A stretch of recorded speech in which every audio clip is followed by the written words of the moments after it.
intelligent design, marriage, family, child-rearing, the millennial generation, trends in society, politics, economics, business, religious liberty, the Constitution, public policy, foreign policy, military policy, tensions in the Middle East, abortion, homosexuality, pornography, sexual ethics, media, technology, history, and America's godly heritage.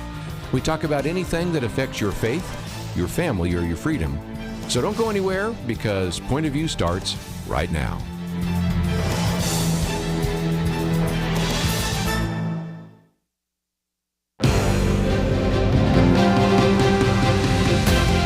Across America, live, this is Point of View.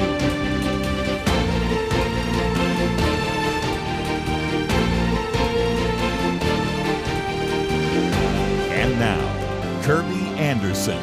Thank you for joining me. It is a Wednesday edition of Point of View.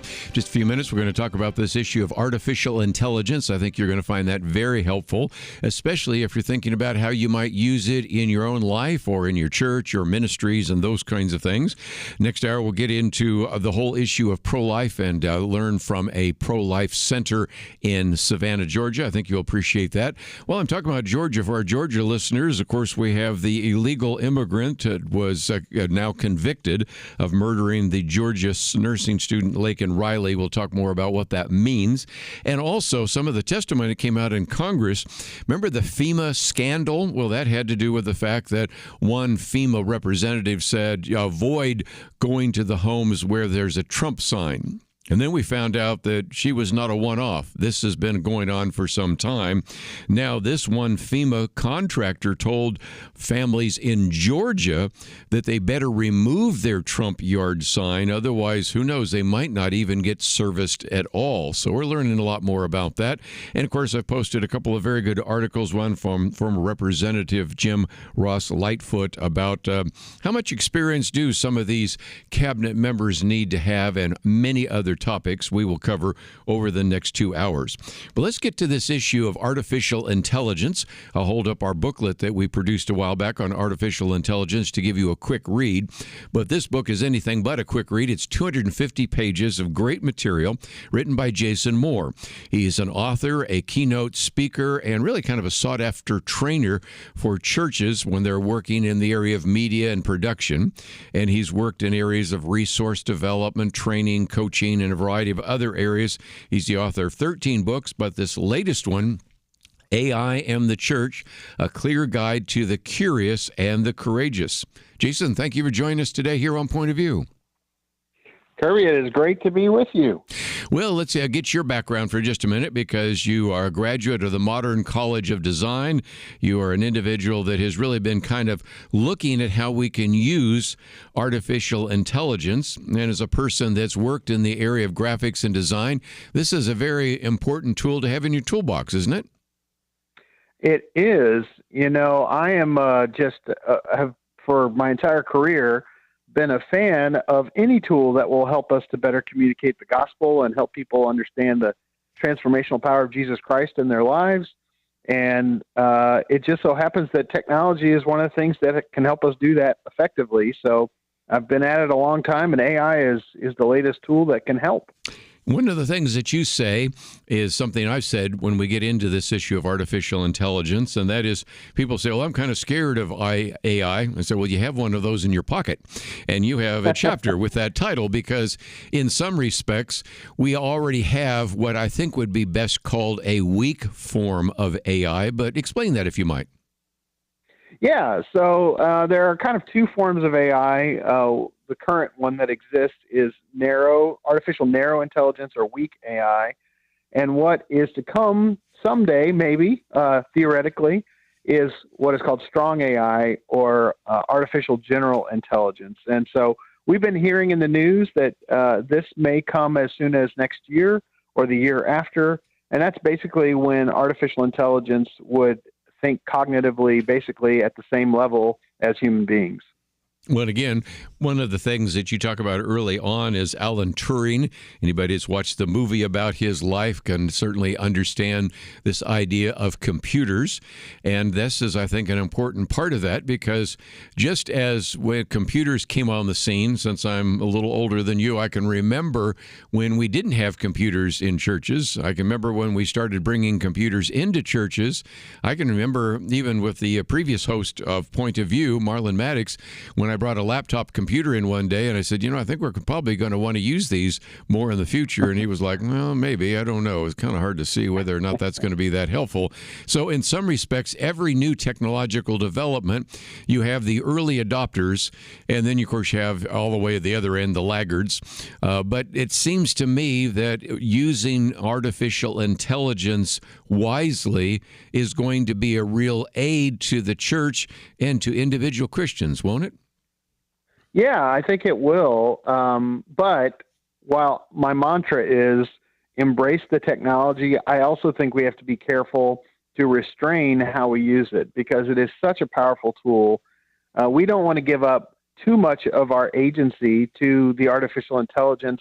One of the things I really caution about in the book, although I do encourage us to really use these tools, to be careful to not allow it to become like our proxy Holy Spirit, where we are going to the AI technology before we're studying Scripture or praying or any of those things. I don't think a pastor should be saying, hey, ChatGPT, write me a sermon on this topic. It will do that. Yes. But there's a difference between a pastor doing the exegetical work, wrestling with the Scripture, and then using artificial intelligence to help sharpen that content for historical context and all sorts of things. I mean, asking critical questions. There's a big difference between you wrestling with the Scripture and just farming your ministry out to AI for it to do that for us. So we've got to be careful about where the line is. But I think that if we can stay on the right side of the line, there's some really incredible things that artificial intelligence is going to allow us to do.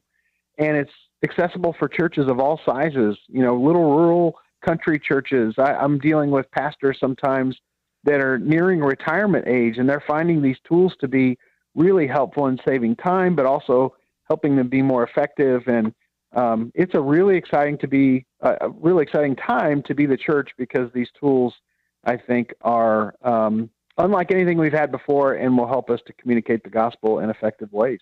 Yeah, my argument is computer technology should be a servant, not a slave or not a master. Yes. I say in one of the little booklets here, humans are created as moral agents, and so we should never cede our moral responsibility to computers. God's going to hold us responsible for moral and immoral decisions we make, and just because it shows up on a computer, that is the case. But certainly one aspect of that is so significant that we talk about so often is in terms of putting the Bible in the hands of people with different languages. It has become much more effective, and Bible translation is just coming out at warp speed. Or another good example is that I have seen very good AI where if I'm speaking right now, it will not only instantaneously translate my words, but even sort of pattern where my mouth is to almost make it look like I'm speaking Chinese or Spanish or Portuguese or whatever it might be. And so there are some tremendous benefits we're going to talk about. But I think, to be fair, we'll come back and talk about some of the negative ones before we get into how these could really begin to help the church and help individuals. And if you've always kind of wondered, okay, what's this ChatGPT? What's this idea of strong or weak AI? And what can we do in terms of the kind of use of this technology? All sorts of very important questions are part of this new book, AI and the Church, a clear guide for the curious and courageous. And if you're certainly in the media area right now in your church, 250 pages, lots of material, and some good context, of course, with our author, Jason Moore. So let's take a break. We're going to learn a lot more from him, and we will also open up the phones for your questions. 1-800-351-1212. We'll be back right after this.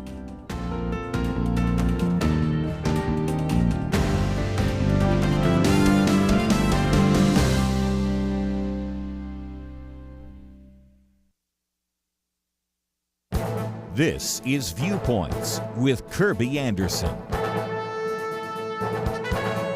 Now that the 2024 election is in the rearview mirror, there are some steps we need to take to improve our future elections. Much of this is needed to be done 4 years ago, but anytime you talked about improving our electoral process, you were usually accused of trying to change the election. Now that this election was more decisive, it provides an opportunity to make some needed changes.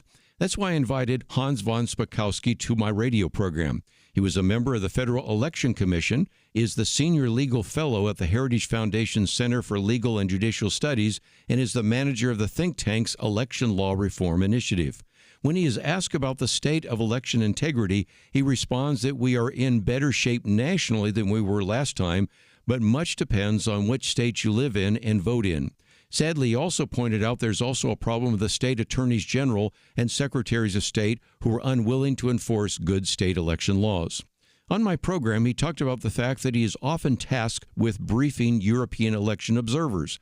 They are shocked and astounded to find out that 2 states with some of the nation's largest populations do not require ID to vote. Every state has work to do. He has put together an election integrity scorecard that analyzed all 50 states and the District of Columbia. It provided an assessment of laws, regulations, and administrative practices of each state, and he's reported that no state scored 100 when he launched the scorecard, and that is still the case. Our goal for elections in this country should be to make it easy to vote and hard to cheat. Before the next important election, let's get to work. I'm Kerby Anderson, and that's my point of view.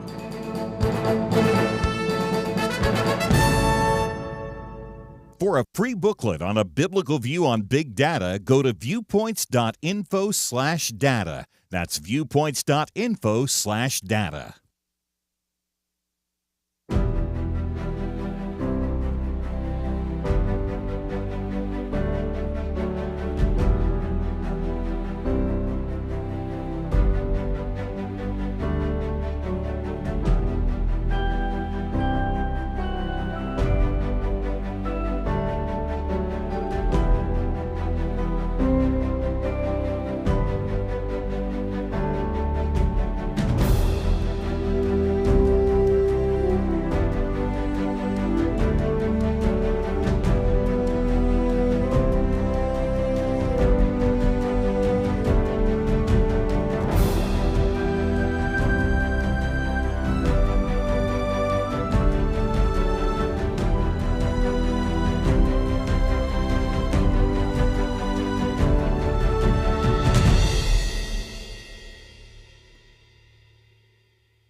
You're listening to Point of View, your listener-supported source for truth. Back once again, we're talking with Jason Moore. We have a link to midnightoilproductions.com and a couple of other links that you will find very helpful. Book is entitled AI and the Church, a clear guide to the curious and courageous. And since we talked about language, just before we get into some of the concerns, it's worth mentioning that we've moved from what might be called machine language to sort of natural language processing, eventually large language models. This, I think, is very helpful, especially if you travel overseas. I think many people have seen commercials where somebody pulls out their smartphone and will say something, and then it will be in a different language, and the people will then say it back, and you actually can use your phone or other devices, might be your laptop computer, to engage in a conversation with somebody with a language that you have never learned. And that is a tremendous advance because that is going to aid all sorts of communication. And as I pointed out just a minute ago, certainly has been a great blessing for those people doing Bible translation.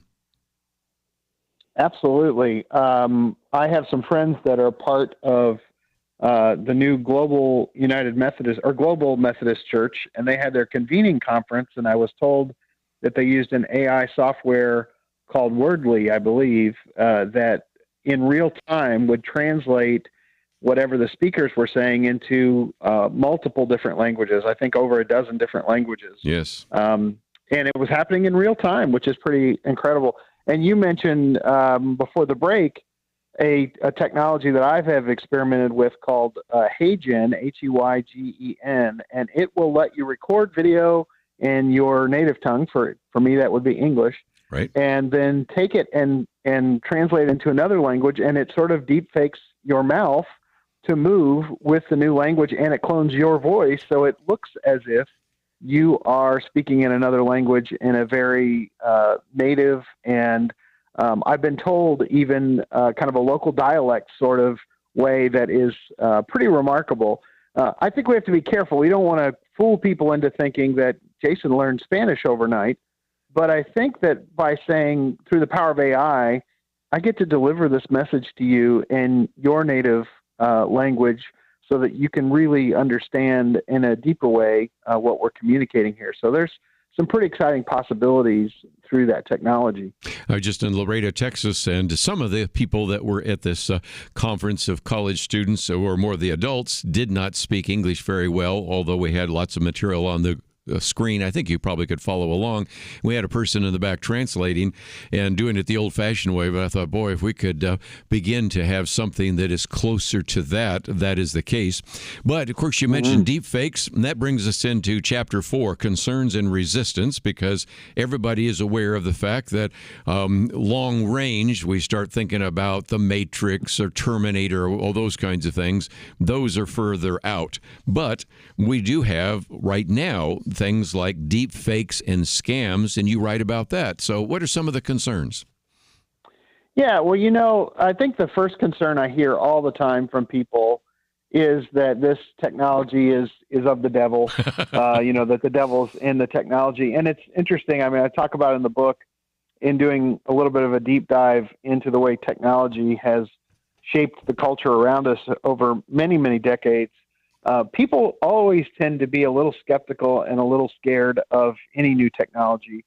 I write in the book about how forks were originally seen as an implement of the devil in France. They said it's like the devil's pitchfork, and that God created food, which is a gift, and we shouldn't touch it with an artificial implement. Same thing was true for when telephones came around. They thought that evil spirits traveled through the phone lines, and villages in Sweden refused to have phones installed because they thought the devil was present in that technology. And then, of course, when the internet came out in the 90s, there was a lot of conversation about this being used by the devil. And I'm not so sure they were wrong about that one some of the time.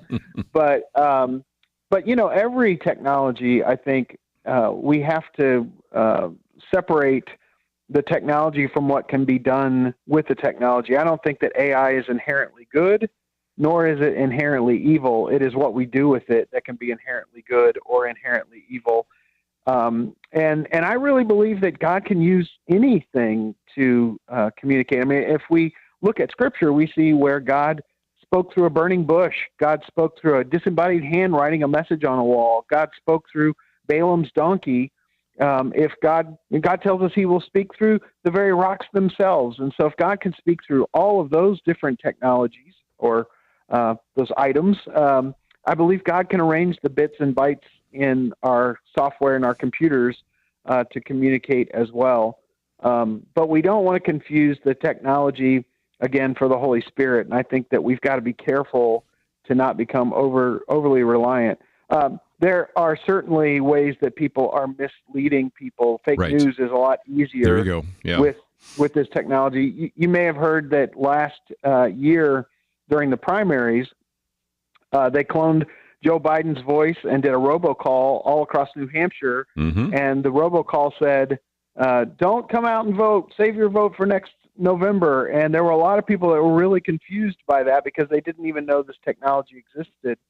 So one of the things that we have to be really careful about now is you used to be able to say seeing is believing, but seeing is no longer believing in a world where AI is everywhere. Because I could take a picture of you and your voice and clone it, and I could make you say just about anything, which is, I think, a little frightening. And at the same time, wouldn't it be incredible to hear Noah tell his firsthand account of rounding up those animals and following God's mission for him? There are ways that we can use this technology for the good, and there are ways that it certainly can be used for the negative as well. I was going to say a friend of mine said that, we may all have to come up with a safe word. My Right. friend Kenny Jang talked about the fact that now, you can have a 30-second, probably 15-second phone call, and someone can clone your voice in that amount of time and call somebody in your family and say, hey, I'm stuck somewhere. Can you Venmo me $50? But I don't have my account. So can you, they can use your voice I've seen to it. Yeah. fool people. So, we've got to be careful. And I think we have a responsibility to the people that we serve in the church to help them understand that this technology exists, and not to just believe everything that you see and hear today. Well, again, I think you've just raised some good questions. I'll hold up the most recent book I've written here on discerning the future. And of course, it's got chapters on artificial intelligence, but also on big data. There's a sense in which you could create, Jason, a person who is more like you than you know. In other words, with all the data that we have and everything, that you you really could pass the so-called Turing test, because this AI computer would know more about you maybe than you do, about some of your likes and dislikes and all the things that are necessary to validate that you are who you are, more than just a Social Security number. So we've got to really pay attention to that, and I think that's one of the great challenges we face in the future. And I thought I might mention something else. I'm holding up right now a copy of your book. And AI developed the cover, did it not? Because we also had a publisher, I'll hold up my book, actually produced mine. Now, unfortunately, the AI on this one didn't work so well, so one place they had a typo, so we covered it over. Sometimes computers do make mistakes. But nevertheless, this is kind of intriguing about how, if you're thinking about graphics, and after the break, I want to get into that more, because a lot of the pictures you have here and a lot of the graphics that are being created really get us into this whole area of our imagination. Matter of fact, my producer has written one of our booklets on the subject of imagination, but that gets us into, well, how much creativity can we allow a computer to have? Then what kind of copyright would an individual have? And of course, you get into that in some detail. And all the image generation, it is fascinating. But again, as you just warned us a minute ago, don't necessarily always believe that just because you see it is true. We're living in you're probably in an era where we are going to have to be more skeptical and discerning than any other way.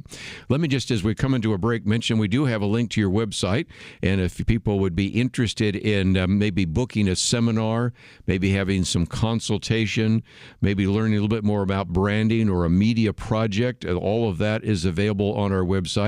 If they find themselves saying, I'd like to get a copy of the book, well, again, they can get it from you, but we also have a link on the website so that if somebody would like to get it in paperback or Kindle, it is available.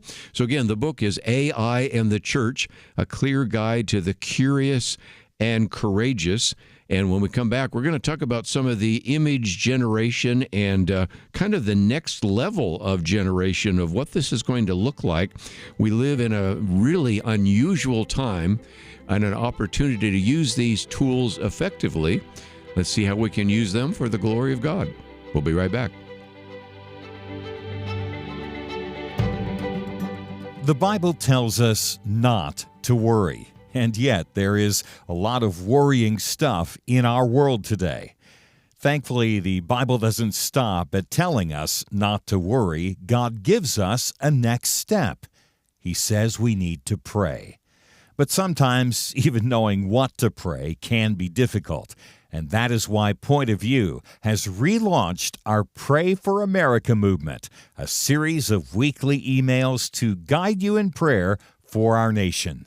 Each week, you'll receive a brief update about a current issue affecting Americans, along with a written prayer that you can easily share with others. We'll also include a short free resource for you in each email so you can learn more about the issue at hand. Will you commit to pray for America? Go to pointofview.net. Click on the Pray for America banner at the top of the page to subscribe. Again, that's pointofview.net. Click on the Pray for America banner. Let's pray together for God to make a difference in America. Point of View will continue after this.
You are listening to Point of View.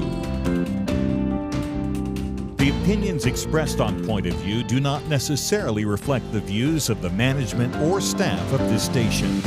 And now, here again is Kerby Anderson. Continue our conversation today with Jason Moore as we talk about his book, AI and the Church, A Clear Guide to the Curious and the Courageous. Let me just mention we also have a link to his Twitter page, Facebook. Of course, we have the webpage and much more. And I might also say that even though we just briefly touched on some of the ethical concerns, one of the longer chapters in the book is navigating ethical concerns. But I thought since we have already at least mentioned a few, and certainly we can get into some more later, I wanted to come to your section on embracing the AI toolbox, because some people might say, okay, up until now I said I'm just going to stay away from it. I'm not going to get into one of those self-driving cars, and I don't know about this AI stuff anyway. And now you've maybe piqued my interest in how I can use it. And I thought I'd start with the fact that you illustrate the fact that the cover was something that was generated. Actually, it generated a number of different, and I think it's wonderful that you show people on your book. And so I would encourage people to get a copy of the book to see, once you actually fed in some key words into this particular program, ideogram, you then come up with all sorts of different variations of the cover. And I think it's an illustration of how effective this could be used for everything from sermon bulletins to I do Keynote, or whether you do PowerPoint or whatever presentations. There's just a tremendous power in some of that, especially for those of us that don't have the kind of graphic expertise that you have. Some of this can be done by a computer, can't it? It can be, and I write in the earliest part of the book that really scared me when I first started using this, was that I thought I witnessed my extinction the first time I ever played with the fact that I could put in words and images would come out. It's still not quite perfect. You have to do a lot of editing on text and things like that, but it's getting better all the time. On my cover, I would say AI probably did about 40% of the design, and I probably did 60 or so enhancing that.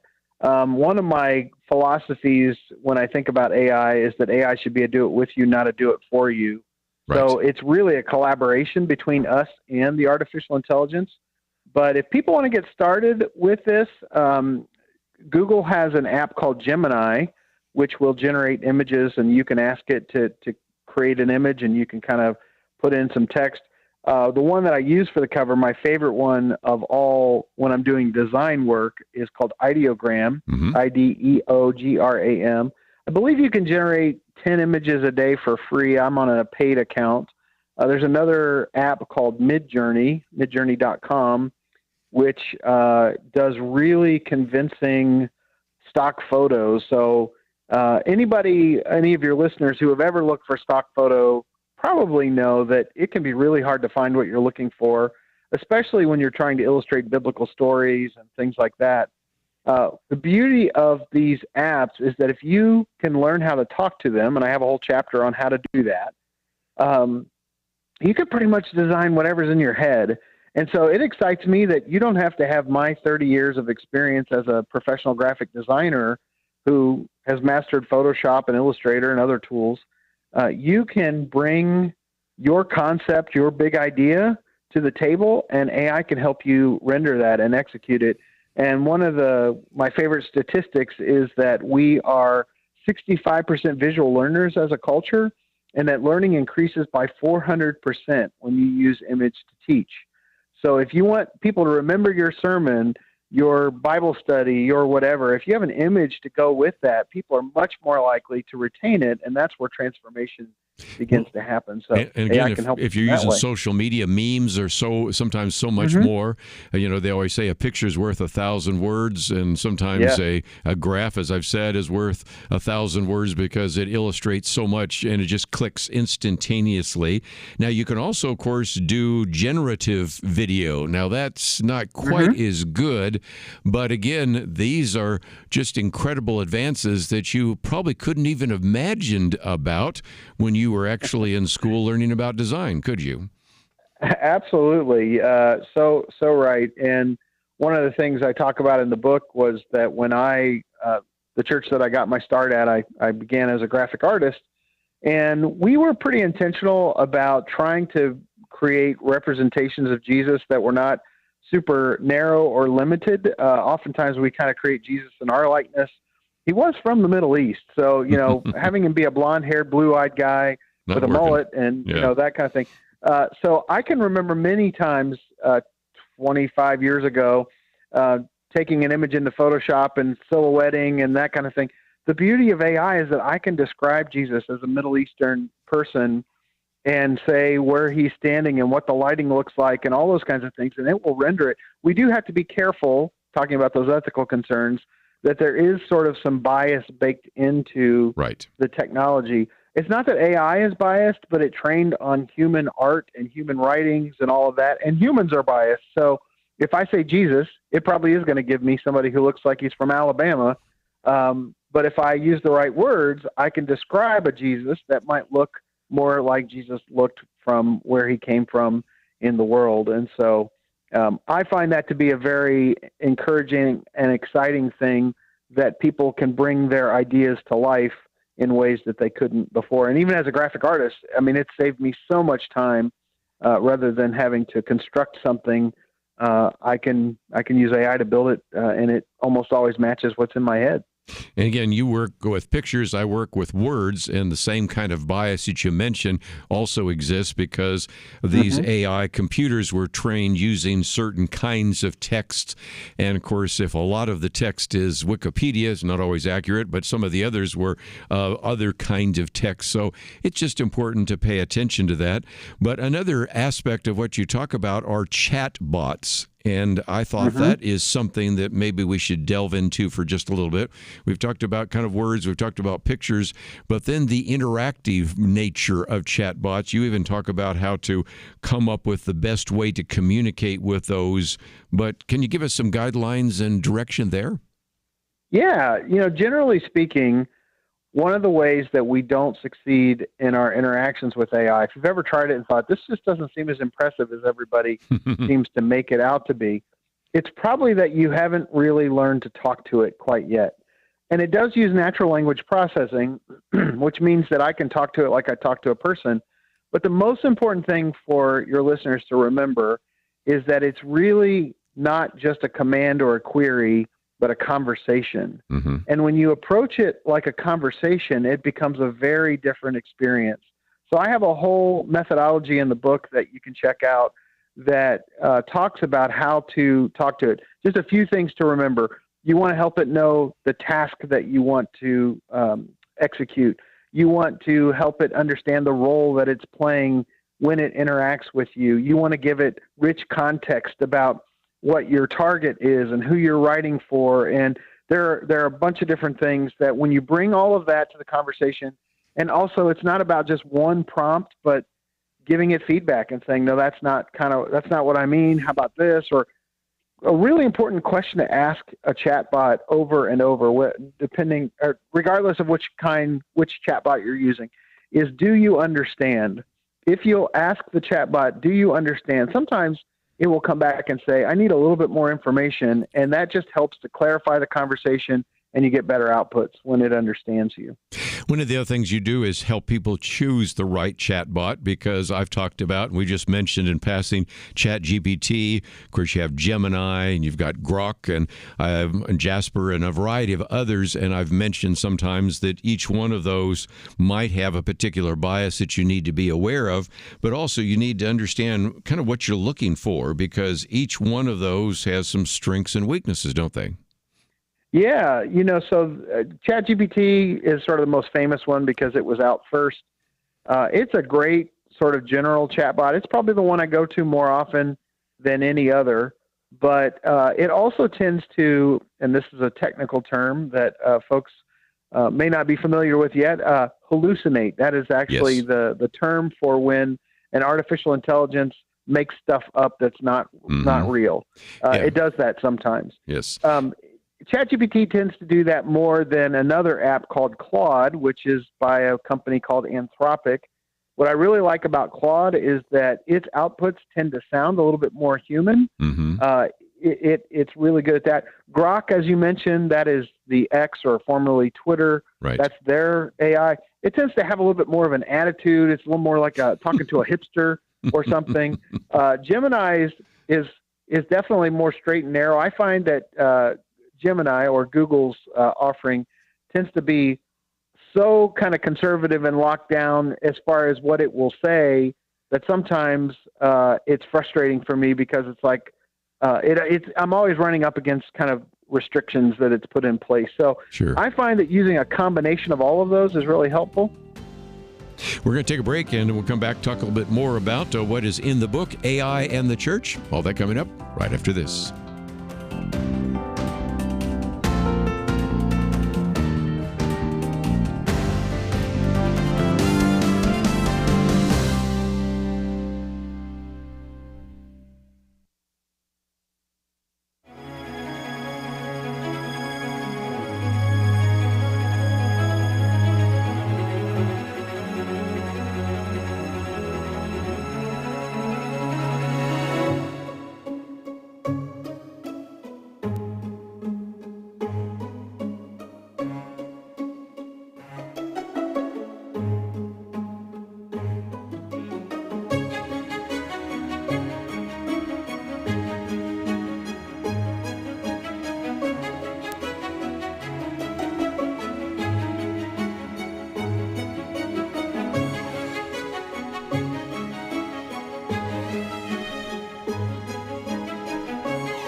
You're listening to Point of View, your listener-supported source for truth. Jason Moore with us for a few more minutes. If you'd like to join us, 1-800-351-1212, AI and the Church. And let's, if we can, go out to our first caller here in Arizona, Martha, KNLB. Thank you for calling today.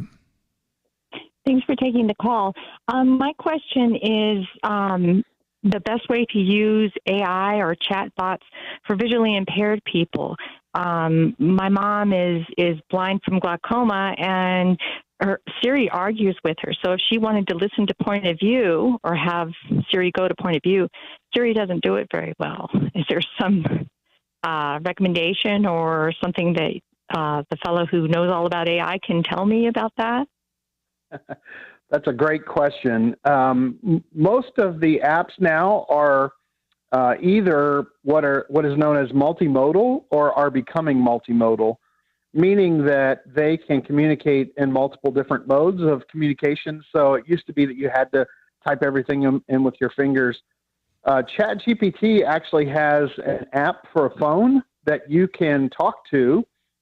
You can basically put your prompts in by asking a question, and it will give you the responses back as audio. So it'll talk to you.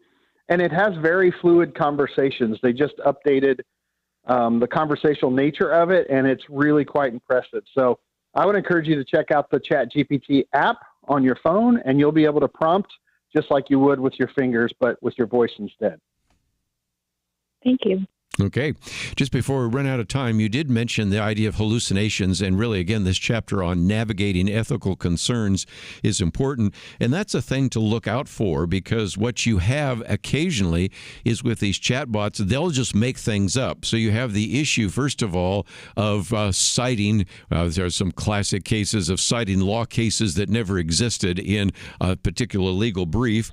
And then you also have the related issue of plagiarism, where in some cases it not only on some cases makes things up, but in another case actually cites something and does not give good context. So then if you put that in your paper, your legal brief, your sermon, whatever it might be, you have some difficulty. So there are some reasons to say, once again, this is a tool for your toolbox, but there are some things that you need to understand about how ineffective those tools sometimes can be. Is that fair? Absolutely. I quote the quote that Ronald Reagan made famous, which is trust but verify. You definitely need to double check your sources. I found when I was writing the book, which I disclosed right up front that I was using these tools as I was writing the book, that when I was doing something like the history of AI, I would ask ChatGPT to maybe give me the history, and then I would put it into Gemini and have it look it over, and then I would put it into Claude.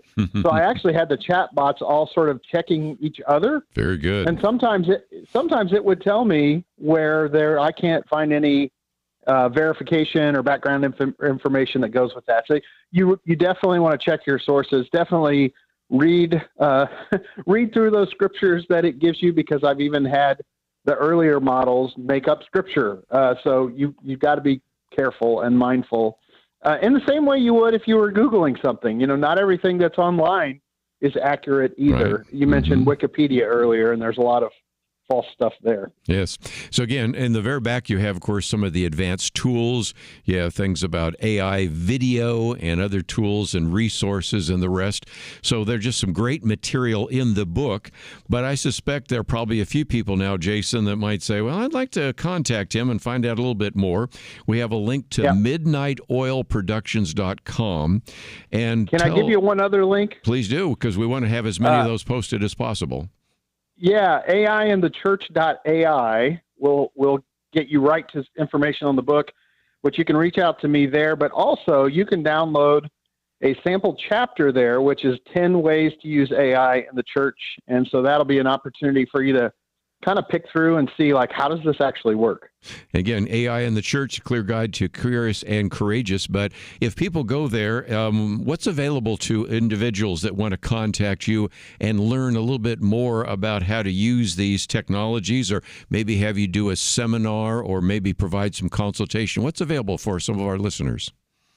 I absolutely do training. I speak at conferences. I do one-on-one sessions. But maybe the most fruitful thing that people might be interested in participating in is I lead a 6-month AI cohort process. So up to 10 churches together in the same cohort from all over the country.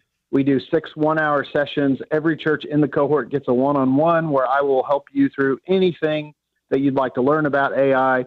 There's a lot of great group learning, churches of all sizes and shapes, and those sorts of things. So that to me is one of the most fruitful and fun ways to really learn what this technology is.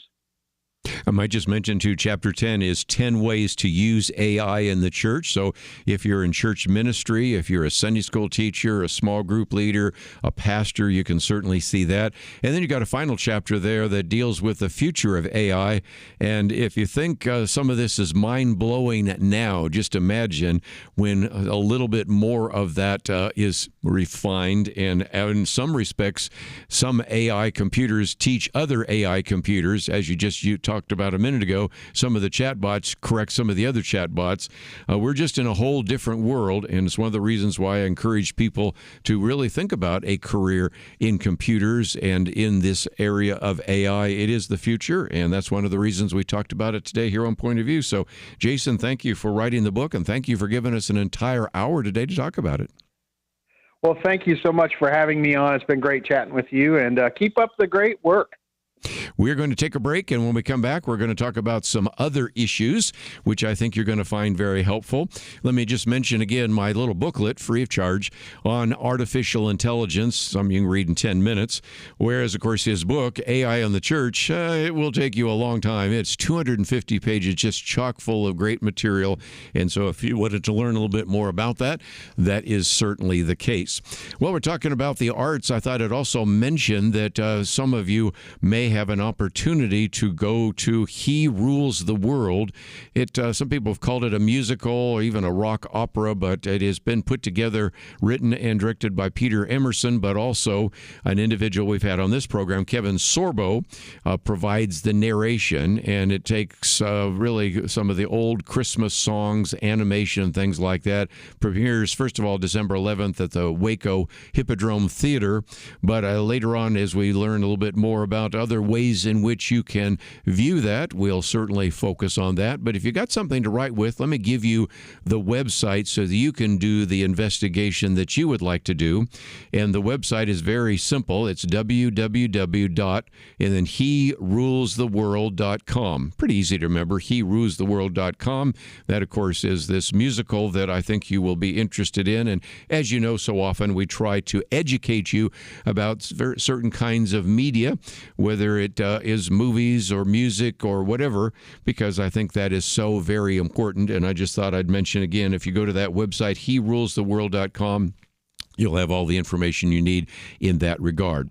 And when we come back from the break, we're going to be talking about ThriVe Savannah, Georgia, and we'll be talking about an individual that has been the executive director and is the executive director of United for Life to His Glory and the ThriVe Express Savannah, and that is an organization that I think is just so powerful and really has taken the time to put a state-of-the-art medical center right across the street, literally from the local Planned Parenthood, just another model of what I think you should be doing in your community.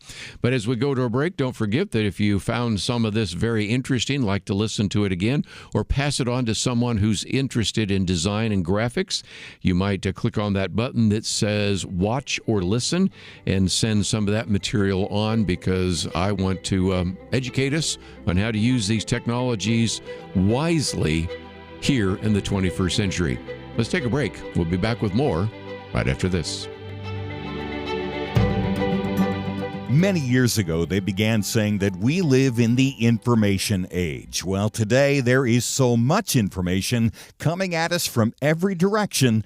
The hardest thing is to discern which issues are really important and how can I make a positive impact without wasting my time trying to figure out accurate information.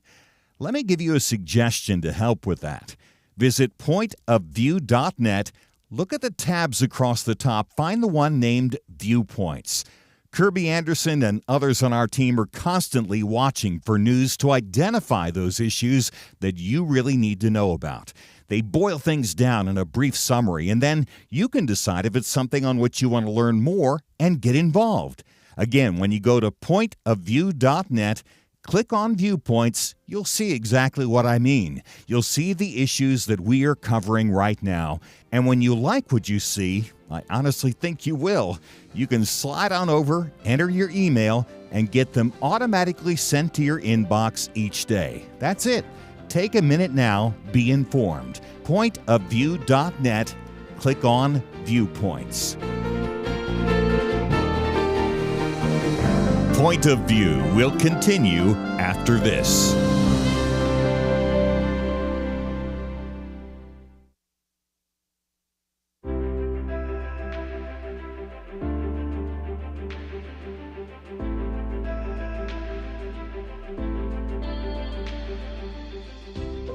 Going through the stations and caught Kerby and a very interesting topic. So just listening to it, and so just by hearing the topic, I can relate to some of those topics.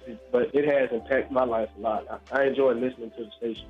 I appreciate Point of View. You've been great and wonderful. A lot of information, and I really appreciate all your work you do. My wife and I have listened to Point of View for about 17 years now. We just want you to know how much you have meant to us in our lives. I've gotten a real education since I've started listening to Point of View. I want you to think, what would we do? How ignorant would we be if we didn't have Point of View? And come on, guys, give something to Point of View to make sure we don't lose this wonderful voice. And thanks again for what you do. Thank you, Kerby. I consider this my school time, so my 2 hours of school each day. So thank you very much. Point of View Radio Talk Show.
Hi, this is Kerby Anderson. You know, each day we take on the tough issues and provide a biblical perspective to them. The topics we cover are wide-ranging: apologetics, theology, prophecy, creation and evolution, intelligent design, marriage, family, child-rearing, the millennial generation, trends in society, politics, economics, business, religious liberty, the Constitution, public policy, foreign policy, military policy, tensions in the Middle East, abortion, homosexuality, pornography, sexual ethics, media, technology, history, and America's godly heritage. We talk about anything that affects your faith, your family, or your freedom. So don't go anywhere, because Point of View continues right now.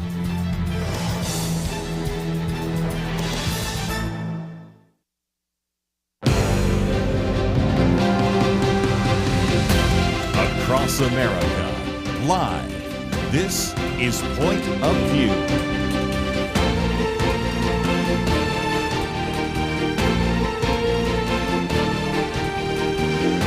And now, Kerby Anderson. One of the topics we come back to time and time again is, of course, the pro-life issue. It is a very important issue, not only in the election, but in the need for us to provide alternatives to abortion. There are abortion-minded women who are convinced that the only answer to their particular so-called problem pregnancy is to end that life, and we are always wanting to support those individuals who are on the front lines supporting life, and that's why we want to bring to you another individual that I had a chance to meet when we were in Georgia. We were both in Augusta, Georgia, and Savannah, Georgia. And Paula Kinard is a Georgia native who has in the past had background in real estate sales and property, but really called into the pro-life ministry and work in 1985, moved to Savannah in 2008 to first of all work with the Living Vine Maternity Home, and now currently serves as the executive director of United for Life to His Glory. Matter of fact, we have a link to United for Life to His Glory.org, as well as ThriVe Savannah, and we have that link as well, ThriVe Savannah .org. We'll talk about that in just a minute. United for Life for His Glory is actually something that was birthed out of the 40 Days for Life prayer campaign, which was taking place in front of an abortion clinic that had operated there for 40 years. And we'll talk about what happened to that clinic in just a minute, but the state-of-the-art medical center was opened right across the street from that local Planned Parenthood. And so, Paula, thank you for joining us today here on Point of View. I am delighted and honored. Thank you, Kerby. Well, it was great to get a tour from not only you, but also to go through those resources. But let's talk about you for just a minute, because you, of course, felt called to the pro-life ministry. So I'd love to hear not only your story, but in a minute we'll talk about the story of the center and the clinic. But what's your own story? How did you end up in this pro-life movement? Well, you know, at this age, it's a long story, but I will tell you quickly. Raised in the 50s and 60s in Macon, Georgia. I had a beautiful family, but unfortunately we had a pedophile that lived next door. And as he had an influence over me, and I found later many others in our neighborhood, that it truly affected the way I saw myself and the way I saw my life and the way I acted through my teenage years. So in the 60s, I was kind of set up by that to be extremely promiscuous. I graduated from an all-girls school in Macon, Georgia, pregnant with my first child. I hid that pregnancy. My beautiful son was born in December of 1969. And Kerby, I'm forever grateful that I didn't have access to abortion in 1969. I believed that my son would not be here. After that, our family, of course, was kind of, you know, it was a hand grenade thrown into the family. But they recovered beautifully. They showed me the love of Jesus. They accepted me. They accepted his father. We tried to make a go of it. It didn't work. I was modeling at that time, and I continued. I thought my modeling career was just the most important thing in the world. So when I got pregnant again, I went to my OB and said, help me. And there was a plan. I was sent to New York. I think it was $550 was my total, and that included my airfare from Atlanta to New York. And I'm 99% sure I went to Bernard Nathanson's clinic just because of the size of the operation that I experienced up there. And I aborted my second child. As soon as I came out of the anesthesia, I had a nurse looking at me closely, and the tears were coming down my face. And she said, "You can dry up now. It's all over. There's nothing to cry about." And Kerby, that moment, my heart froze. You know how the prophet Ezekiel talks about having a heart of stone? That experience gave me a heart of stone. Wow. For over a decade after that. And I came back to Atlanta. I kept that a secret. I continued with what I thought was my very important career and life, living it my way. And then the Lord, I had a Damascus Road experience when I was 30 years old, and I literally came to my knees. Everything changed that night at home by myself, and I was a new person. I started reading the Word. I started searching for the right church. My son was then 12 years old. He didn't know what had happened to his mom. So we visited a lot of churches in the Atlanta area. We landed at one in Marietta where some friends of mine had invited me many times, and they had a pregnancy center training one Saturday.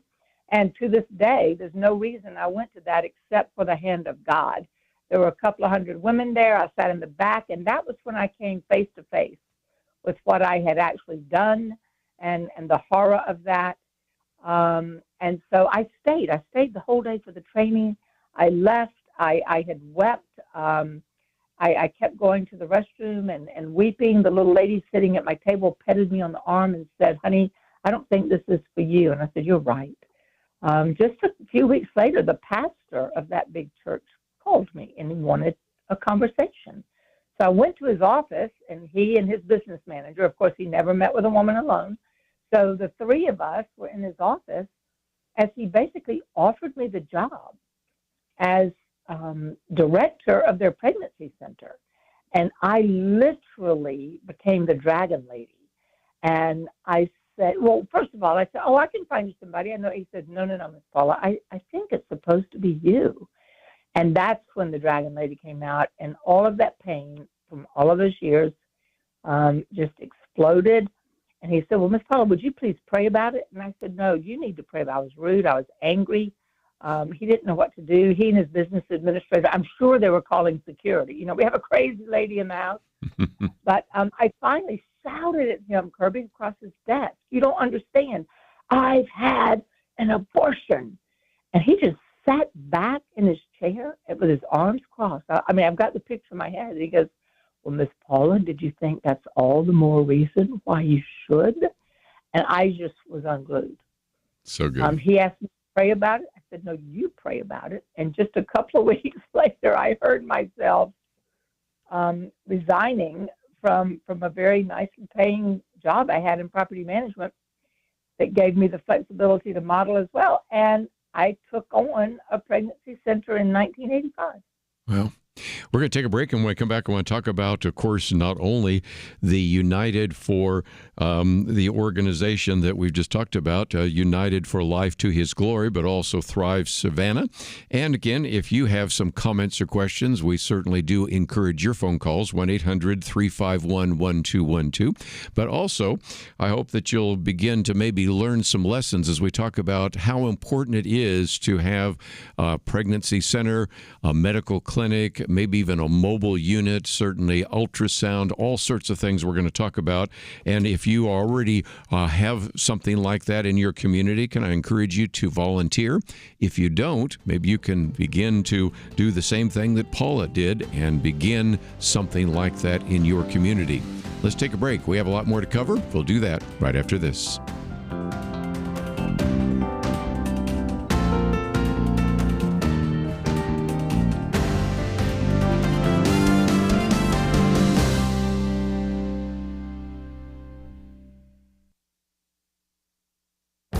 This is Viewpoints with Kerby Anderson. Now that the 2024 election is in the rearview mirror, there are some steps we need to take to improve our future elections. Much of this is needed to be done 4 years ago, but anytime you talked about improving our electoral process, you were usually accused of trying to change the election.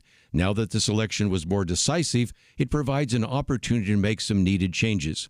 That's why I invited Hans von Spakowski to my radio program. He was a member of the Federal Election Commission, is the Senior Legal Fellow at the Heritage Foundation Center for Legal and Judicial Studies, and is the manager of the think tank's Election Law Reform Initiative. When he is asked about the state of election integrity, he responds that we are in better shape nationally than we were last time, but much depends on which state you live in and vote in. Sadly, he also pointed out there's also a problem with the state attorneys general and secretaries of state who are unwilling to enforce good state election laws. On my program, he talked about the fact that he is often tasked with briefing European election observers. They are shocked and astounded to find out that 2 states with some of the nation's largest populations do not require ID to vote. Every state has work to do. He has put together an election integrity scorecard that analyzed all 50 states and the District of Columbia. It provided an assessment of laws, regulations, and administrative practices of each state, and he's reported that no state scored 100 when he launched the scorecard, and that is still the case. Our goal for elections in this country should be to make it easy to vote and hard to cheat. Before the next important election, let's get to work. I'm Kerby Anderson, and that's my point of view.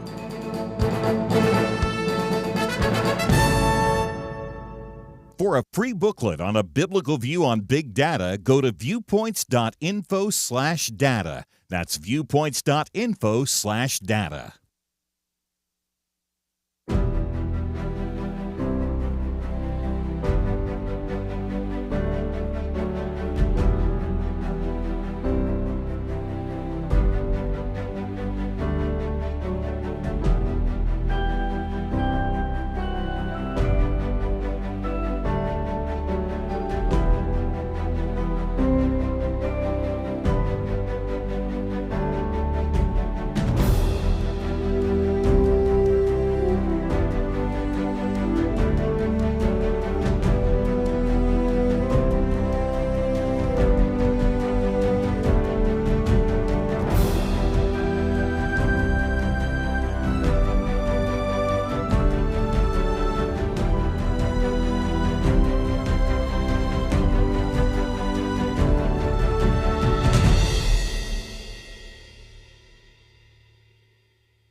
You're listening to Point of View, your listener-supported source for truth. Paula Kinard with us as we talk about United for Life to His Glory, as well as the ThriVe Savannah outreach. And Paula, just if you can, give us an overview of all of what is taking place there, because in terms of having counseling, a medical clinic, a mobile unit, there's a sense in which you have an opportunity to meet women that are abortion-minded and share with them the fact that they need to save life, and talk about all the ways in which you reach those young ladies as well.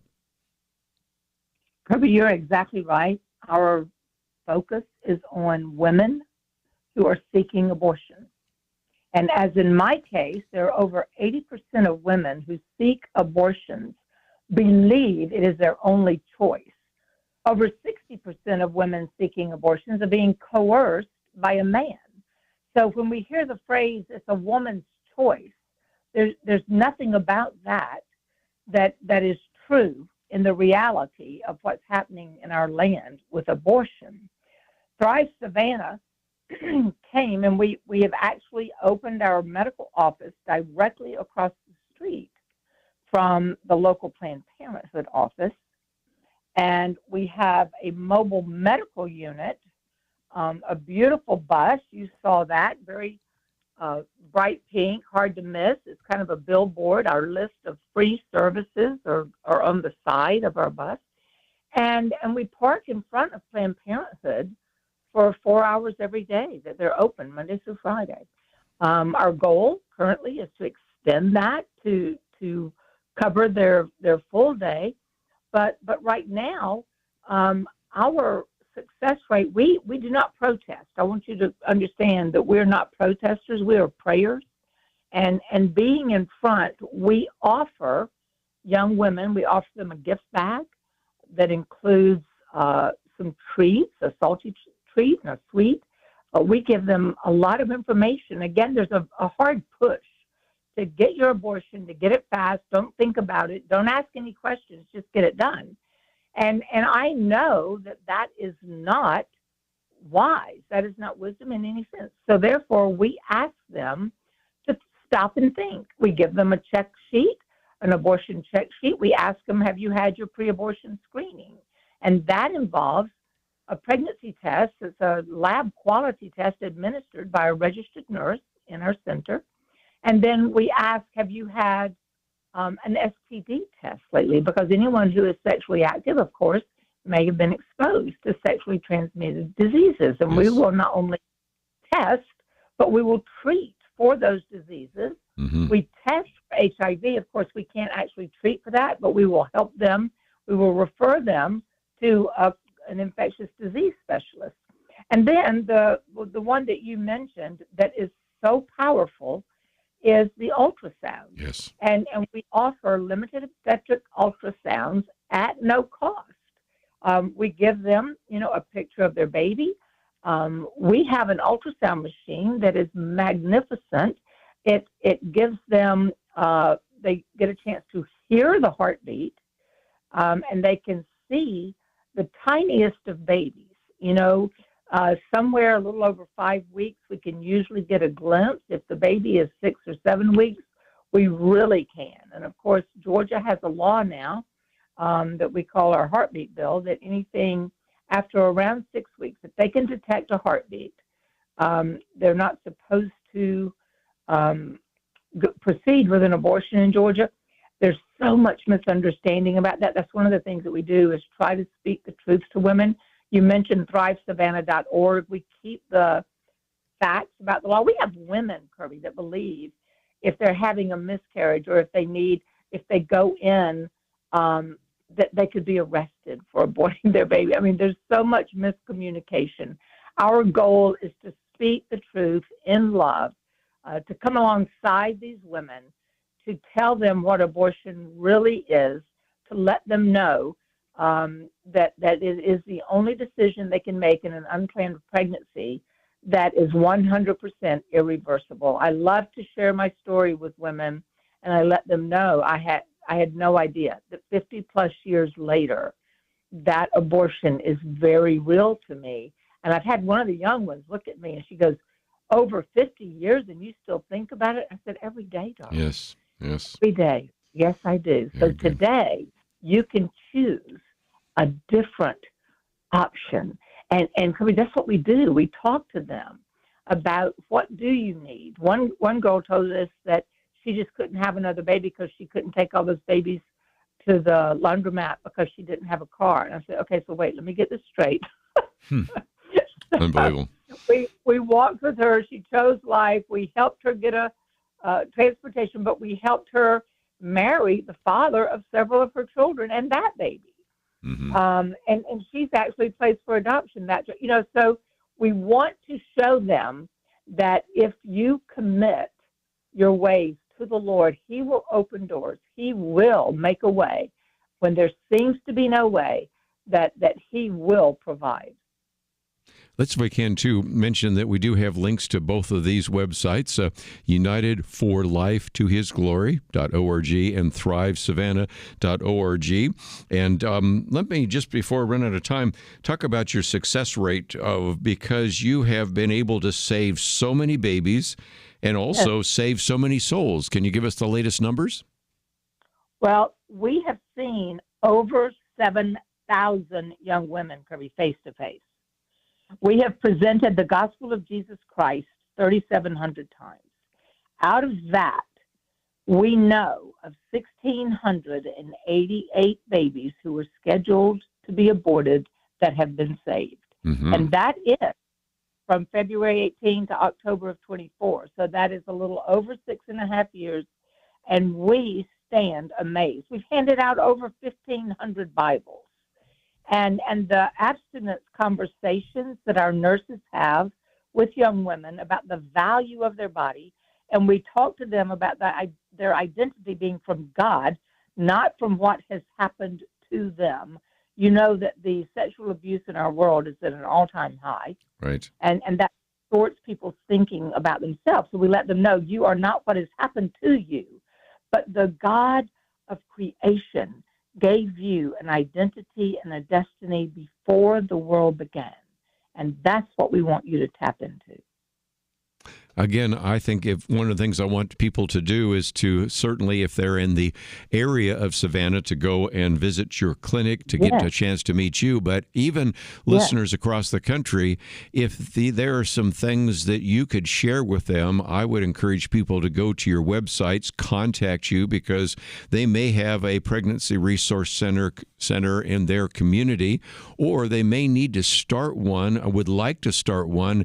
And if nothing else, you have the roadware to show all the things that you need to do right and all the pitfalls to avoid on the other side. And so if people want to contact you, they can do so, can't they? We would absolutely love that. We have gotten the opportunity to do that many times. This ThriVe model, Kerby, is a new model. And again, I'm one of the oldest still standing in the pregnancy center movement.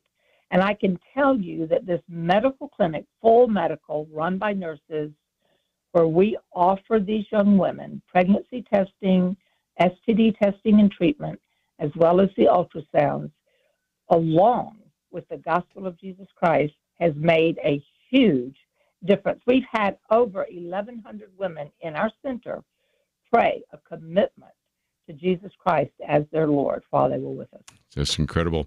All that information available on our website. Paula, it was great to meet you in Savannah. Next time we're there, we'll come and see you again. But let me encourage all of our listeners to take the time to find these links. They are available. Of course, we also have a link to your Facebook page, a link to the websites. And if you have any comment or question, I would encourage you to contact her. By the way, speaking of that, we will take some phone calls. I know some of you wanted to speak on the issue of abortion. We'll wait till we let Paula go. But if you want to join the conversation, 800-351-1212. But let's take a break, and when we come back, we'll take a phone call or two, and then we do have some final kind of wrap-up today, some things happening, especially since we're talking about Georgia. A lot of things in Georgia right now. We found out about how FEMA was actually telling people in Georgia that they would probably want to remove their Trump yard sign because otherwise FEMA might not even help them, might not even provide them with resources. Of course, we have the decision coming down here of this illegal immigrant who was actually put up in New York in the Roosevelt Hotel with your tax dollars, then flown from New York to Georgia with your tax dollars, and he's now been convicted of the murder of the Georgia nursing student, Laken Riley. So lots of things happening. We'll come back and take a phone call or two, and we'll certainly get into more issues. If you would like more information, of course, you can find all of that at our website, pointofview.net. We'll be right back.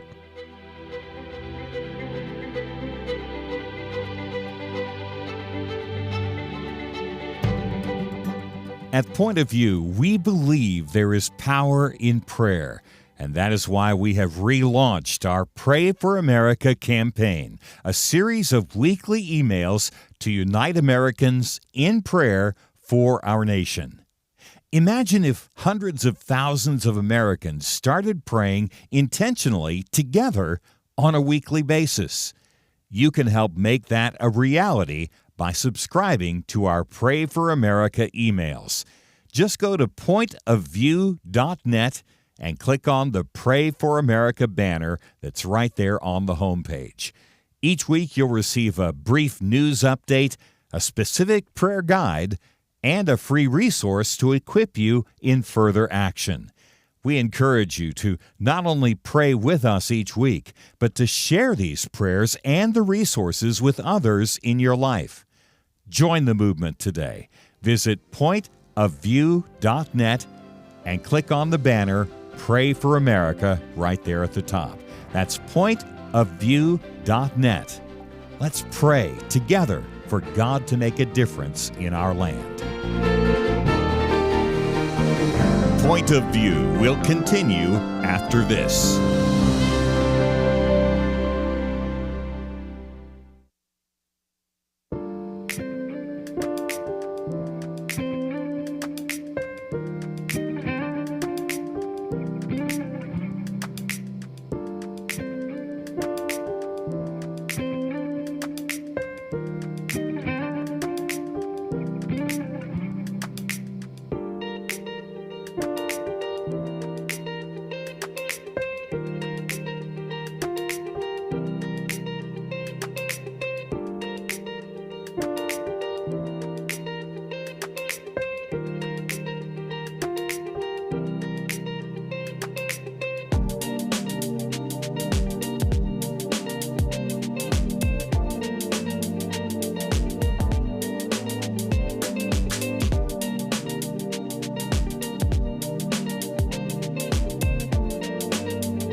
You are listening to Point of View. The opinions expressed on Point of View do not necessarily reflect the views of the management or staff of this station. And now, here again is Kerby Anderson. Final half hour, if you'd like to join the conversation, 1-800-351-1212. Since we talked about abortion, I got a couple of calls on that, and if we don't get to all the other issues that we were going to cover today, we will certainly try to postpone them till tomorrow. But let's start in Georgia on the Good News Network. Benjamin, thank you for calling today. What's your question? Hello, Kerby. Thank you for having me. I greatly appreciate the wealth of knowledge and information that you pass along throughout the world. I live in the Savannah area. I retired from the military in that area, and I live in Midway, not too far away. My wife works as a nurse in Savannah, and just asking, I hate that I missed Paula, but what can I do to start out? I haven't worked anything, but I definitely have a story for me and my wife's oldest daughter, who was born with autism and the autism spectrum. She's high functioning, but the things we were told when we were overseas to be fearful of, and it's always put a drive, a fire in me, even though I had it before I even had children, the respect for the sanctity of life. It really touches you when it affects you directly. Right. Good for you. Yes. And I don't have loss with it, but thank God, praise the Lord, I have a testimony of victory, that we listened to the Lord, even though I wasn't living for him at the time, but I'm glad that I did. But I've never been active and wanted to see what I could do. Being I'm so close, I can't help but reach out to ThriVe Savannah. Sure. Well, let me just mention real quickly that the United for Life to His Glory is on Frederick Street in Savannah. And if you got something to write with, I'll give you a phone number. I think Paula wouldn't mind me giving that number out to you.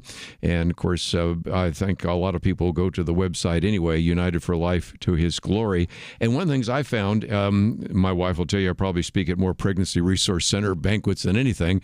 And that is, first of all, we love the ministry. My wife's worked at one. My daughter has worked at one. But I oftentimes say to the men, you're not off the hook. It's not just a ministry for women. There is a lot that you men can do. And it sounds like you've got a great testimony there.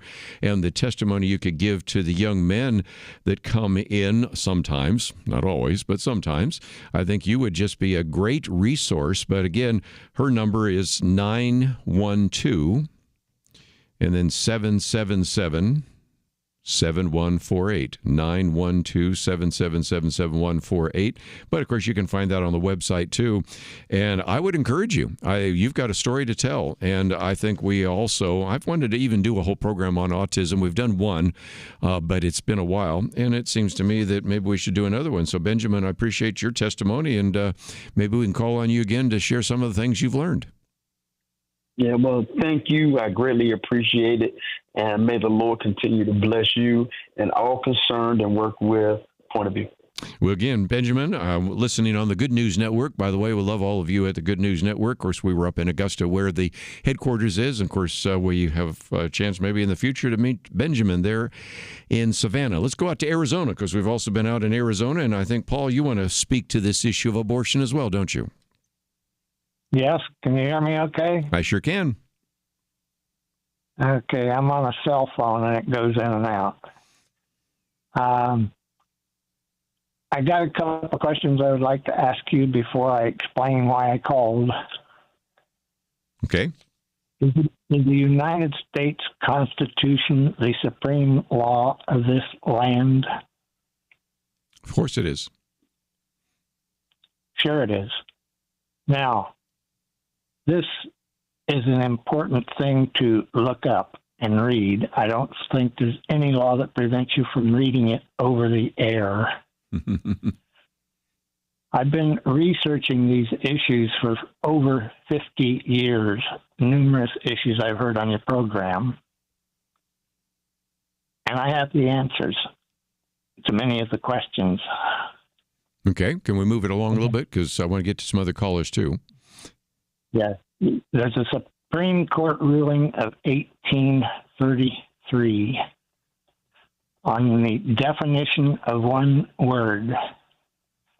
By the construction of the Constitution, even the Congress can't change that. It takes a constitutional amendment to change that ruling. That word is citizen. Now, if you apply that kind of thinking to the word abortion, the first guaranteed right in the United States Constitution is the right to life. That's true. This country was dedicated as a Christian nation at its beginning.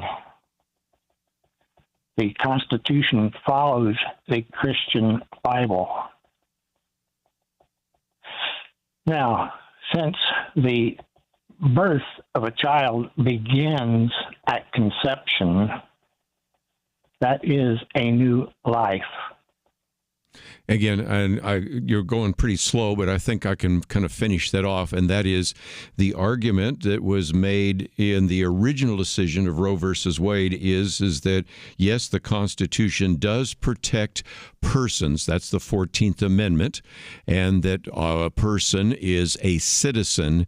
And so the argument, which was a flawed argument, was that since we have the individuals that are not persons until they're born, then abortion could be allowed. Now, the Supreme Court, in the decision of Dobbs, contradicted that, but in some respects, we wish it had gone all the way to the end. It's almost like they ran down the field and stopped at the 20-yard line and didn't take it into the end zone. There's a sense in which you could have come back and said, we believe that personhood doesn't begin at birth. Personhood begin, or even at viability, which was one of the decisions made in Roe versus Wade, but personhood begins at conception. And I think your argument works, but again, the problem has to be with the fact that we had the Supreme Court decision of Roe versus Wade kind of contradicted the previous rulings, if you will. And then the Dobbs decision came back and actually invalidated Roe versus Wade, but we still kind of have that legal issue in limbo. But I think you're on the right track. But let me give just a few more callers a chance to join our conversation today, and maybe we'll cover the whole legal history of abortion maybe in a future program. But let's go back to Georgia. Mary Beth, I think you want to share a story, so thank you for joining us today here on Point of View. Thank you. Well, the reason I was calling, back in the 80s, my sister had gotten pregnant, and, she was terrified of what people would think and what our parents would think and all that. And so she had got an appointment to have an abortion. She wanted me to go in with her, and I told her, well, I tried to talk her out of it, obviously, but I told her I would drive her there, but I was not going to go in with her because I just couldn't. And I stayed out in the car and I prayed, and she was in there a really long time, but she came back out still pregnant. And wow. Anyway, I thought that one of the reasons I wanted to tell you all that is because prayer really does work. That lady talked about praying, But anyway, her son is an adult now, and let me tell you, the world would have missed out without him. He's just such a good, solid person. And his dad didn't even ever participate in his life at all. He didn't know him or anything. He chose not to. But he still turned out to be he's a Christian. He's smart, handsome. He's a good dad. A good husband. So, I know people get so scared, and sadly, especially when they are a member of a church, and the church people can be kind of harsh, or at least back then. I don't know if it's like that now still, but back then, So the church needs to love people, and everybody needs to pray. That was the moral of the story, I guess. Well, it's a great story, and I think it's an illustration of why we really do need to be a praying people, because in the old days, it used to be that you would go to an abortion clinic, and then maybe sidewalk counselors could try to talk a woman out of killing her baby. But now, more and more of these abortions are coming with an abortion pill, and so as a result, there's really no clinic to interdict, no way to actually interrupt their travel to the abortion clinic, because in many cases they'll be doing it at home. And so it brings us back to some of the other ministries that can be developed, certainly online, and certainly the opportunity to put up billboards and all of the rest. But it does seem to me that you have reminded us once again how important prayer is when we talk about not only the future of this country. And we've got a new Pray for America message coming out to those of you that have signed up for it, but also how important prayer is for these very significant lives, because we are talking about a spiritual battle, we're talking about a psychological and social battle, and prayer is certainly one of the most important weapons. And I'm just so grateful that you prayed for her, and what a great story that you have here. So, Mary Beth, thank you for sharing that today with us here on Point of View. Let's take a break, and when we come back, we're going to spend some time getting into just a couple of other issues in the news that you probably would need to know about, and if we don't cover all of those, we'll certainly cover some more tomorrow. Thank you for joining us. We'll be back for one last segment right after this.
You're listening to Point of View, your listener-supported source for truth. Back once again, let me just mention that tomorrow we're going to have Tony Kritz with us, and he writes for Leadership Journal. Christianity Today is the author of a book that deals with this whole idea of literacy. As a matter of fact, he's the director of the Children's Literacy Project, and the book is entitled How God's People Can Bring Justice Through Literacy. David Bonson will be with us, and we'll talk briefly about what the election of Donald Trump might mean to the business world, and I think you will appreciate that, plus all the other issues we'll be dealing with as well.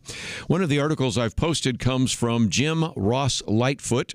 He was a former member of Congress from the state of Iowa, and it's called Experience. That's the title of his piece. And he said, look, I recognize if you're a mechanic, you work on engines, you better know what you're doing. If you're an electrician, a plumber, whatever, of course you have to have experience in that field. But what we have here is people saying, well, some of these cabinet appointees don't have the right experience. And he points out that 60 Minutes did a short hit piece listing Marco Rubio, Robert F. Kennedy Jr., and others as unfit for cabinet members. First of all, it's amazing they picked out Marco Rubio.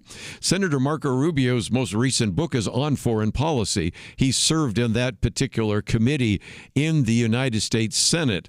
Robert F. Kennedy has been a lawyer. He understands those issues. You may disagree with how he stands on those issues, but please. And so that's where, again, former Representative Lightfoot says, experience in what? Because apparently what people are saying is if you don't have experience in the government, in other words, you haven't been a bureaucrat, then that's the problem. And he said, well, that's the big issue that Donald Trump is trying to erase. He is a businessman, not a politician. He was elected, and he found that the federal government wasn't something he was accustomed to. He says, here was a person who expected hard work, honesty, and loyalty to the American system of government. He demanded results, but was rewarded with disloyalty and distaste for what he was asking. And he said he, in a sense, was just the polar opposite of Joe Biden, who actually defeated him for the second term. He points out that Joe Biden had never had a private sector job, was elected president, but had served, really his only experience was having been in law school and actually graduated 75th in his class out of 85 and entered the political arena in 1973, and so, which was 51 years ago. And so, again, he did not have experience as an individual who had to balance a checkbook, demand efficiency from employees, fire people for incompetent work. And again, the argument of Representative Lightfoot is we have the federal government increasingly bloated and built up with all sorts of rules and regulations that protect them from even being removed. So then he gives us some free advice, he says, to Elon Musk and Vivek Ramaswamy, as somebody who served 12 years in Congress, and that is, do not go after the people. You'll get nowhere. Go after the money. The Achilles heel, he says, is the money. An agency can only function with money taken from people's income. Befriend influential people on the Appropriations Committee. Go after the money in the agencies you desire to cut back. Otherwise, you'll be unsuccessful in your attempt to downsize the government. So he gives some advice. Well, interestingly enough, Cal Thomas also gives some advice, and that's his piece called Trimming the Obese Government. He says, 50 years ago when Ron Paul, that'd be the father of Senator Rand Paul, was running for Congress, he said, let's put government on a diet. And Cal Thomas says, well, the federal government has grown even more obese since then. He gives us the famous quote from Ronald Reagan, no government ever voluntarily reduces itself in size. Government programs once launched never disappear. Actually, a government bureau is the nearest thing to eternal life we've seen on this earth. And he points out that if indeed Elon Musk and Vivek Ramaswamy are going to be successful, they need to keep the public informed about each proposed reduction, because he says ridicule is one tool they might use, starting with the annual pig book published by the Citizens Against Government Waste. By the way, Cal Thomas recommends that, and that's exactly what, if you listen to the program yesterday, Elon Musk, I quoted from his Twitter post, says they're going to make people aware of the kind of recommendations they're making as it goes along. I think that might have been the biggest mistake with the Grace Commission, which was implemented in the 1980s. It gave its report in 1984. It came out with a report at the end. tell people what you're doing as you go along. One, for transparency. Two, to really build up the kind of response that you're looking for. And isn't it interesting that one of the examples Cal Thomas uses is $120 million for 150 earmarks that were going to the Federal Emergency Management Agency, known as what? FEMA. And he points out we've just learned that one FEMA employee instructed people helping victims of the recent hurricanes not to assist anybody with Trump yard signs. Well, we've learned a lot more. Turns out that woman was not one example. She was not a one-off. She was not the exception. Apparently, she was the rule. And again, one last time, this comes from the fact that now there have been some testimonies coming before Congress. I'll give you one quote here. While there, the FEMA contractor recommended that a family in Georgia remove Trump campaign materials and signs from both their house and yard, and warned the family that his FEMA supervisors did not take kindly to Trump supporters and that they were actually seen as domestic terrorists. So the elderly homemakers were so frightened by this and afraid that they did not that they might not recover their loss that they removed all the Trump materials and signs. Nevertheless, FEMA has not returned to their residents. And this did not take place in Florida, where we heard the first story. It took place in Georgia. There is a lot more to this scandal, and there's a lot more to see that in the future. My last piece, which I posted real quickly for you to look at, comes from Chuck Schumer, and the line of the title is the best. Chuck Schumer to the Republicans, please don't do to us what we were going to do to you. And this writer, Byron York, who we've talked about before and had on the program, said that back when there was a Chicago convention and it looked like Kamala Harris was going to win, looked like Democrats were going to take the House and the Senate Majority Leader Chuck Schumer, actually said their first priority would be to eliminate the legislative filibuster. They tried to do that in 2022 when Democrats had 50 votes, but they fell 2 votes short because you had 2 independent-minded Democrats. That would be Joe Manchin and Kristen Sinema. And he was convinced that certainly Ruben Gallego, who it looks like now will be the senator from Arizona, will actually give them the requisite number if they had won the Senate. But it turns out that Republicans won the Senate. Some of the things that Kelly Shackelford had warned us about, that the Democrats really wanted to eliminate the filibuster and then push through all sorts of things that would have been damaging to the Republic, certainly did not take place, but it's a warning to what could happen in the future. We will pay maybe much more attention to the midterm elections in 2026, simply because that could be a very significant issue. But again, I love the line here. Chuck Schumer to the Republicans, please don't do to us what we were actually going to do to you.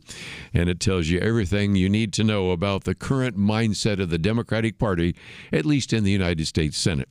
Well, that's all we have for today. We have a lot more to cover tomorrow. And of course, Friday's our weekend edition. Penn Extra Kelly Shackelford will be with us. But if you find yourself saying, I'd like to know a little bit more about some of these organizations, about some of these books, it's all available at the website, pointofview.net. And most importantly, let me again encourage you to find some of the other resources, because Megan, who I thank for all that she does engineering, also produces our Point of View highlights on Spotify, so you might check that out. Steve, of course, is our producer. Thank him for all the things he's pulled together, and we look forward to seeing you tomorrow right here on Point of View. It almost seems like we live in a different world from many people in positions of authority. They say men can be women and women men. People are prosecuted differently or not at all, depending on their politics. Criminals are more valued and rewarded than law-abiding citizens. It's so overwhelming, so demoralizing. You feel like giving up. But we can't. We shouldn't. We must not. As Winston Churchill said to Britain in the darkest days of World War II, never give in, never give in, never, never, never, never yield to force, never yield to the apparently overwhelming might of the enemy. And that's what we say to you today. This is not a time to give in, but to step up and join Point of View in providing clarity in the chaos. We can't do it alone, but together, with God's help, we will overcome the darkness. Invest in biblical clarity today at pointofview.net or call 1-800-347-5151. Pointofview.net and 800-347-5151.